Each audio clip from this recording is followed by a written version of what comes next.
আসসালামু আলাইকুম। চতুর্থ শ্রেণীর শিক্ষার্থী বন্ধুরা, তোমাদের গণিত বইয়ের ৬৬ পৃষ্ঠার ৯ নং সমস্যার সমাধান। ৩৬ জনের মধ্যে ১৮২টি লিচু বিতরণ করলে প্রত্যেকে কতটি পাবে? দেখো, ৩৬ জনের মধ্যে কিন্তু আমরা ১৮২টি লিচু বিতরণ করবো, তাহলে ৩৬ জনে যা পাবে একজনে কয়টা পাবে? ৩৬ ভাগের ১ ভাগ। আমরা লিখতে পারি কি? লিখবো আমরা ৩৬ জনে লিচু পাবে কতটি? ১৮২টি, তাই তো?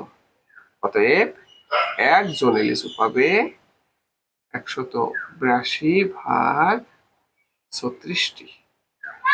ফ্রেন্ডস, আমরা তোমাদের ভাগ করে দেখি। এখানে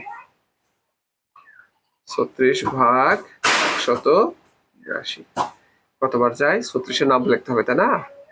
৩৬ গুণন ৬, দেখে তো কত হয়? ৬ ছক ৩৬-এর ৬, ৬ ছক ৩৬, হাতে ৩, ৩ ছয় ১৮, ৩ ২১, বড় হয়ে যায়। তাহলে দেখো, আমরা ৩৬ গুণন তোমার ৫, ৫ ৩০-এর ০, হাতে ৩, তাই না? ৩ বছর ১৫, ৩-এ ১৮, ১৮, হ্যাঁ, ৫ বার যাবে। কত? ১৮০, ২। অর্থাৎ প্রত্যেকজন লিচু কতটি? ৫টি করে, ৫টি। আর অবশিষ্ট থাকবে কত?